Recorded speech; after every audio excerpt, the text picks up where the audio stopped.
I caught my wife smiling secretly as my best friend showed affection, then found out he was stealing from our business too. Okay, Reddit, I never thought I would be posting something like this, especially not on a forum like Our Relationship Advice or maybe even AITAH. But here I am.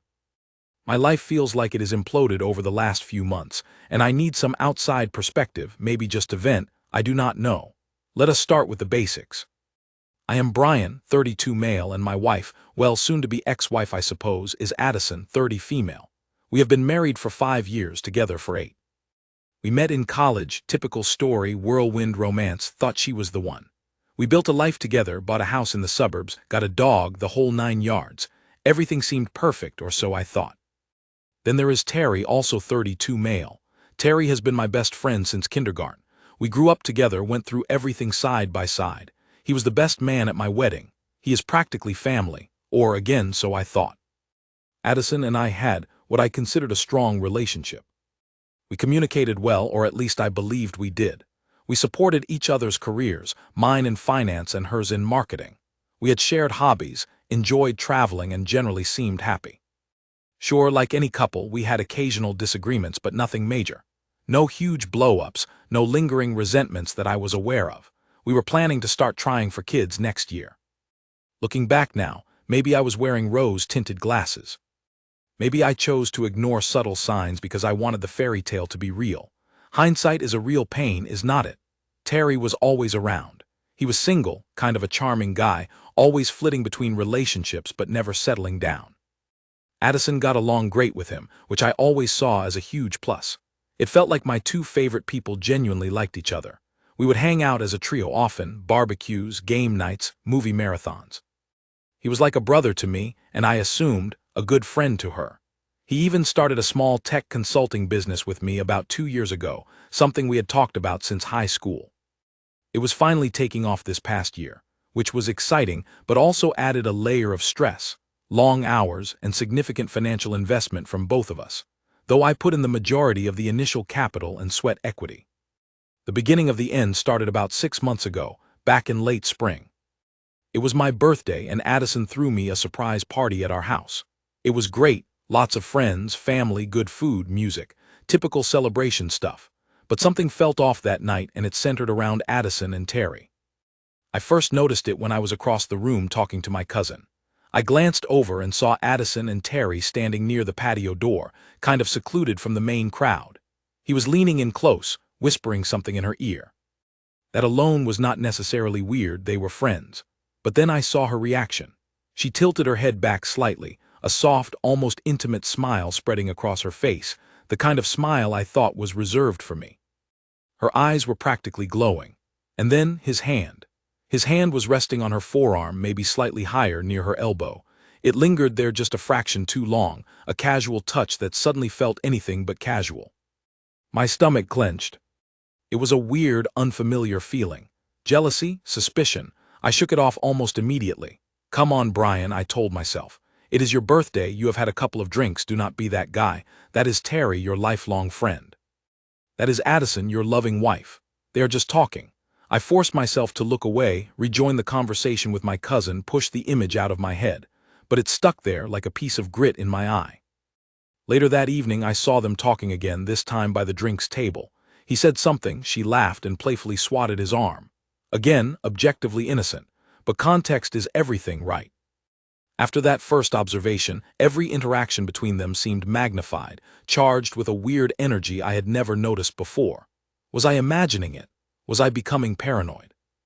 I spent the rest of the party trying to act normal, mingling with guests, thanking everyone for coming, but I kept stealing glances towards them. They were not always together, but when they were, there was a closeness, an ease that now felt unsettling. The next morning, hungover and exhausted, I tried to rationalize it. Parties are weird environments. People drink, boundaries blur slightly. Maybe Terry was just being his usual charming self and Addison was just being friendly. I did not want to make a big deal out of nothing, did not want to accuse my wife and my best friend based on a gut feeling and a couple of glances. So, I buried it. I told myself I was being insecure.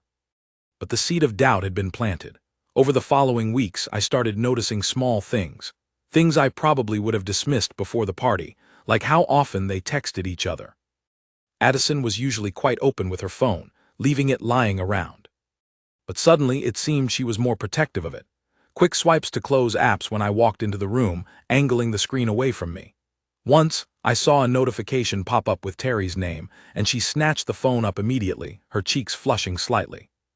When I casually asked who texted, she just mumbled, "Oh, just Terry asking about that dinner reservation for next week."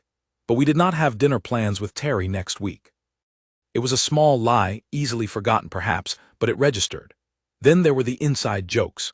They seemed to have developed a whole new repertoire of them, laughing at things I did not understand, exchanging knowing glances across the room during group hangouts. It made me feel like an outsider in my own life with my own wife and best friend. I tried bringing it up subtly once. I joked, "You two seem to be spending a lot of time texting lately. What is so funny?" Addison just laughed it off, saying Terry was just being ridiculous as usual, sharing stupid memes. Terry, who was there at the time, chimed in, "Yeah, man, just keeping your wife entertained while you are busy working." He winked. It felt performative, forced. Work was another area where things started to feel strange. Terry and I, as I mentioned, had our consulting business. We had landed a pretty significant client a few months prior, which required a lot of attention. Terry was handling a large chunk of the client interaction and project management. Initially, he was enthusiastic, sending frequent updates, but lately, he seemed more evasive. When I asked for specific progress reports or financial breakdowns, he would get defensive or promise to send them later, which he often forgot. There were discrepancies in some of the expense reports he submitted, small things initially, but they started adding up. A dinner receipt that seemed too high, charges for software subscriptions we did not seem to need. I flagged them, and he always had an explanation. "Oh, that was a client dinner I forgot to itemize," or "that software is for a potential new project pipeline." I trusted him, he was my best friend, why would not I? But the unease was growing, merging with the suspicions about him and Addison. The real turning point came about 2 months after the birthday party. It was a Tuesday evening. Addison had told me she was going out for drinks with her colleagues from work, Kimberly and Sarah, totally normal. She usually did this once or twice a month. She left around 6 p.m. I was working late on a proposal for our business anyway. Around 9 p.m., I decided to take a break and grab some takeout. I drove to a Thai place across town that Addison and I both liked. As I was pulling out of the parking lot, food secured, I saw a car that looked remarkably like Terry's parked down a side street, near a dimly lit, slightly upscale bar I knew Addison definitely did not frequent with her work friends. It was one of those places known for being discreet. My heart started pounding. Coincidence? Maybe. Terry lived in that general direction, sort of, but parked outside that specific bar. On the night Addison was supposedly out with colleagues, I felt sick. I almost drove away, telling myself again I was being paranoid. But I could not. I parked my car a block away, where I could see the entrance to the bar, and I waited. My Thai food grew cold on the passenger seat. My mind raced. What was I doing? What if I saw them? What if I did not? Was I hoping to catch them or hoping to be proven wrong? After about 20 minutes, the door of the bar opened, and there they were, Addison and Terry. They stepped out onto the sidewalk, standing close together under the dim streetlight. They were not holding hands or kissing, but the way they looked at each other, it was intense. He said something, she laughed that soft laugh I had heard at the party and gently touched his chest. Then they hugged, not a quick, friendly hug, it was a long, lingering embrace. Her head rested on his shoulder for a moment before they pulled apart. He opened the passenger door of his car for her, she got in, and they drove off. I just sat there in my car, numb. There was no denying it anymore. This was not friendship. This was not misinterpretation. This was betrayal, plain and simple. My best friend and my wife. The two people I trusted most in the world. I felt like I could not breathe. The anger came next, hot and consuming, followed by a profound sense of sadness and loss. Everything felt like a lie. Our marriage, my friendship with Terry, the future I thought we were building. I drove home on autopilot. I threw the cold Thai food in the trash. I did not know what to do. Confront them, scream, cry. I ended up just sitting on the couch in the dark, staring at the wall, replaying every interaction, every shared glance, every inside joke over the past few months. It all clicked into place, forming a sickening picture. How long had this been going on? Months, years. Was our whole relationship a sham? Addison came home around 11 p.m. She seemed slightly tipsy, cheerful. She asked how my evening was, kissed me on the cheek. "Hey honey," she chirped. "How was work?" Kimberly sends her regards. We had such a fun time catching up. The casual lie felt like another knife twist. I mumbled something about work being fine. I could not look her in the eye. I felt disgusted. She seemed oblivious, chattering about office gossip as she got ready for bed. I pretended to be engrossed in something on my laptop. I needed time to think, to process. Confronting them in that moment, fueled by raw anger and pain, felt like it would lead nowhere productive. I needed a plan, and I needed proof. Undeniable proof, not just for myself but for the inevitable fallout.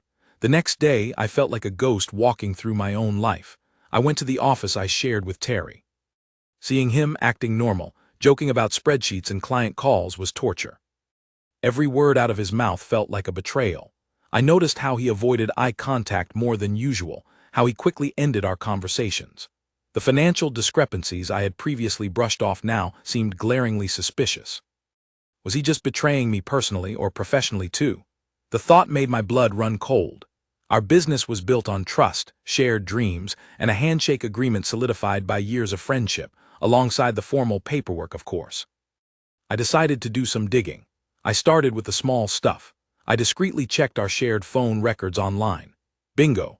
Dozens, sometimes hundreds of texts and calls between Addison and Terry each month, far more than could be explained by casual friendship.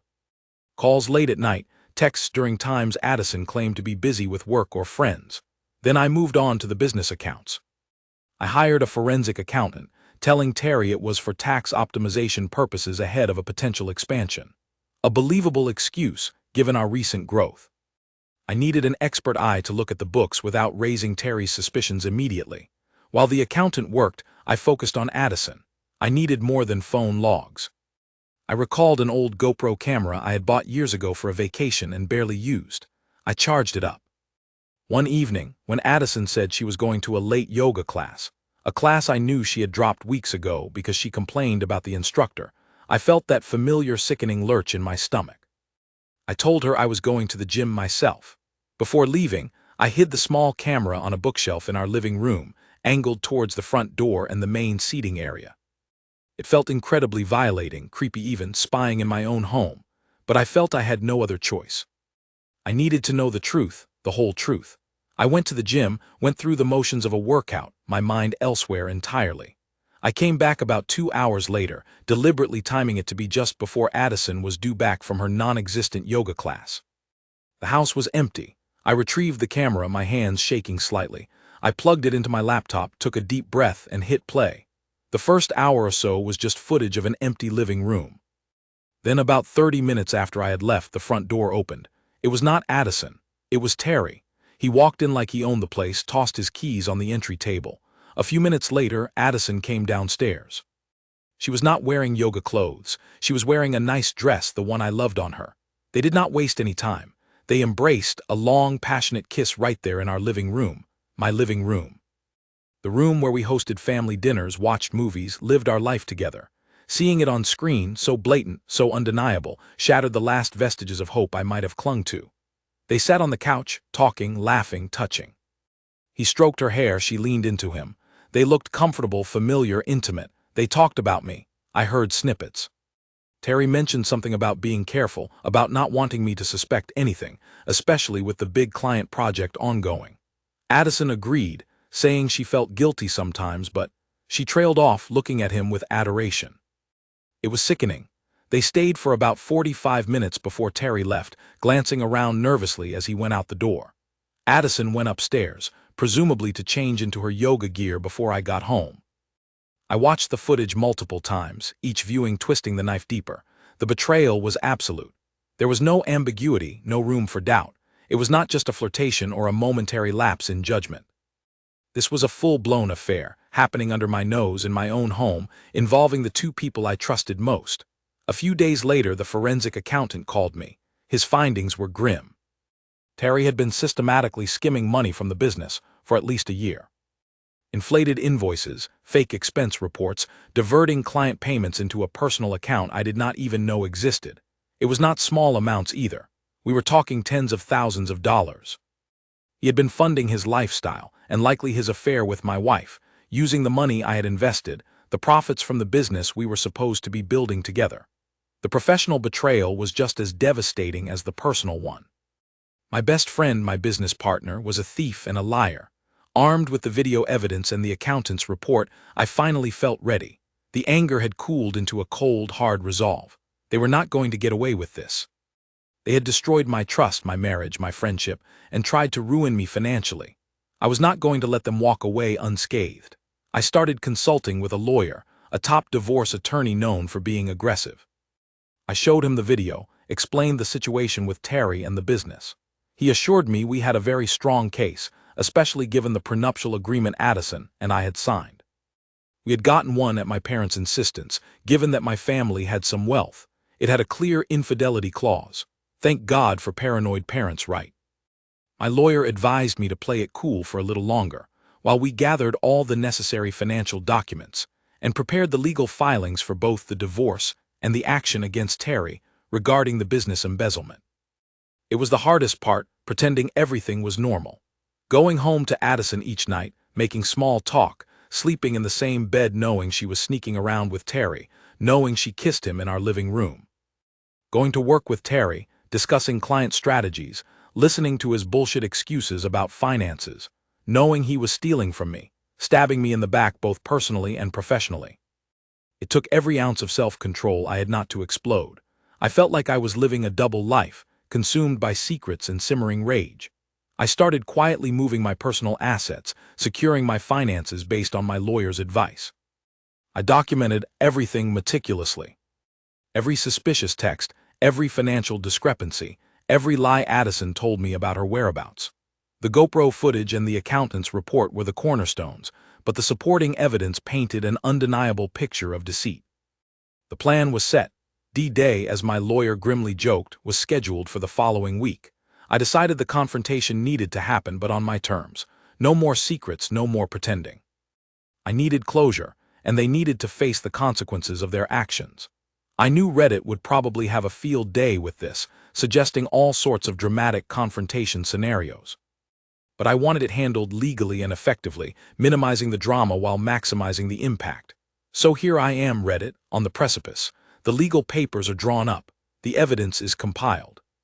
Addison and Terry are completely oblivious, still carrying on their secret life, thinking they are getting away with it. Part of me feels sick about what is coming, the destruction it will cause. But a bigger part feels a grim sense of justification. They made their choices. Now they have to live with them. Am I the asshole for planning to blow up both their lives simultaneously using the evidence I gathered? Or am I justified in protecting myself and seeking justice for their betrayal? Help me out here, Reddit. What would you do? Update 1. Wow, okay, first off, thank you, Reddit. I posted my story a few weeks ago, detailing how I discovered my wife Addison's affair with my best friend and business partner Terry, and how Terry was also embezzling from our company. I asked if I was the asshole for planning to confront them with proof. I honestly did not expect the overwhelming response. Thousands of comments, DMs, awards, it was surreal. Reading through your messages of support, advice, and shared experiences actually helped solidify my resolve during a really dark time. So, thank you, truly. Many of you confirmed I was absolutely not the asshole and encouraged me to proceed as planned. A few people warned me about potential legal pitfalls or emotional blowback, which my lawyer and I had already considered, but it was good to have those reminders. Some suggested elaborate revenge plots, which were amusing to read but not really my style. I wanted clean, legal, and decisive action. So here is what happened after my original post. As planned, D-Day arrived about a week after I posted here. My lawyer had finalized everything. The divorce papers citing adultery and referencing the prenup's infidelity clause were ready. A separate civil lawsuit against Terry for fraud and embezzlement, along with a demand letter for repayment of the stolen funds plus damages, was also prepared. We even coordinated with the police regarding the embezzlement evidence, although we decided to pursue the civil route first for maximum financial recovery. The confrontation itself was less dramatic than a movie scene, but just as impactful, maybe more so because it was real. I arranged a meeting at our office, telling Terry we needed to urgently discuss the big client account and some financial restructuring based on the accountant's initial findings, a slight misdirection. I told Addison I needed her to join us briefly towards the end to sign some joint tax documents I had supposedly prepared. A plausible excuse given our finances were somewhat intertwined still. Terry arrived first, looking slightly wary but mostly unsuspecting. We sat in the conference room. I started calmly, laying out the forensic accountant's report page by page. I showed him the fake invoices, the diverted payments, the trail leading directly to his secret bank account. His face went pale. He started stammering denials, trying to bullshit his way out of it like he always did. "Oh, there must be a mistake, Brian, let me explain. That account is for." That is when I cut him off. I said, "Terry, save it, I know everything. And I do not just mean the money." Right on cue, Addison knocked and entered the conference room, smiling, asking if we were ready for her signature. The timing was perfect. She saw the look on Terry's face, the document spread across the table, the cold expression on mine. Her smile faltered. I looked from Terry to Addison, then back to Terry. "I know about the money you stole, Terry, tens of thousands. And Addison," I said, turning to her, "I know about you too." I did not yell. My voice was quiet, controlled, but filled with ice. I pulled out my tablet and played a short 30-second clip from the GoPro footage. The kiss in our living room. Just enough for them to know I had undeniable proof. Addison gasped, her hand flying to her mouth. Tears instantly welled up in her eyes. Terry just stared at the screen, then at me, his face a mixture of shock, fear, and disbelief. The color drained completely from his face. He looked like he was going to be sick. There was silence for a moment, thick with tension and the weight of their betrayal. Then I slid 2 sets of documents across the table, one pile for Addison, the divorce papers. I informed her that due to the infidelity clause in our prenup, she would be walking away with essentially nothing beyond her personal belongings and what little savings she had in her own name. Her claim to half the house equity, spousal support, any share in my family assets or the business was void. Her face crumpled. The other pile was for Terry. The lawsuit documents detailing the embezzlement, the demand for immediate repayment, and notice that I was dissolving our partnership effective immediately and taking full control of the business assets, as per clauses in our partnership agreement related to fraud and gross misconduct. I informed him that if he did not cooperate fully with repayment, criminal charges would be the next step, and I had already compiled the evidence for the authorities. I also told him his access to company accounts and premises was revoked, effective immediately. Addison started sobbing, trying to apologize, saying it was a mistake, that she still loved me. I told her calmly that it was far too late for apologies. Her actions spoke louder than any words she could offer now. I said, "You made your choice, Addison, now live with it." Terry was speechless. He just sat there looking utterly broken. He did not even try to defend himself further. The fight just seemed to drain out of him when he saw the video proof combined with the financial evidence.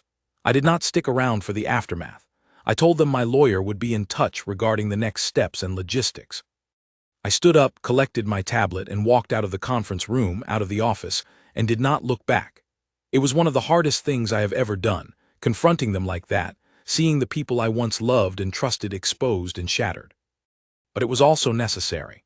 The weeks since then have been a whirlwind of legal proceedings and logistical nightmares, but things are moving forward. Addison moved out of the house almost immediately, staying with a friend, I think. She tried contacting me a few times, mostly tearful voicemails and pleading texts, but I blocked her number after consulting my lawyer. He is handling all communication through her attorney, who apparently knows they have zero leverage regarding the prenup. The divorce should be finalized relatively quickly and cleanly, exactly as outlined in the agreement. She gets next to nothing, as per the clause she willingly signed years ago. Terry, facing overwhelming evidence and the threat of criminal charges, quickly agreed to a settlement regarding the embezzlement. He is liquidating assets, borrowing from family, whatever it takes to repay the stolen funds plus damages. He lost his share of the business, obviously, and his reputation is ruined. Mutual friends who learn the truth, and word travels fast, even when you try to be discreet, have universally sided with me. He is apparently devastated and isolated. Do I feel bad for him? Honestly, not really. He made his bed. The betrayal cut too deep. Some people might call this revenge, I just call it consequences.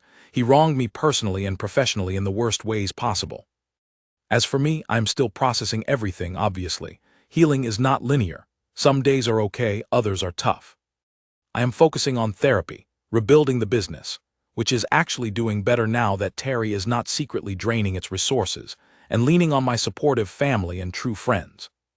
Removing Addison and Terry from my life felt like excising a tumor. It was painful, but necessary for my health and future. I'm looking forward to closing this chapter completely. It has been a rough journey, but I feel like I am finally coming out the other side. I secured my finances, protected my business, and stood up for myself. The outcome, while born from immense pain, feels like a win for me in the end. I got my life back, free from their lies and deceit. And for that I am grateful. Thanks again, Reddit, for listening and for the support. It made a difference. Thank you for watching. If you haven't subscribed yet, please do so and hit the notification bell to stay updated with more shocking real-life stories happening around you.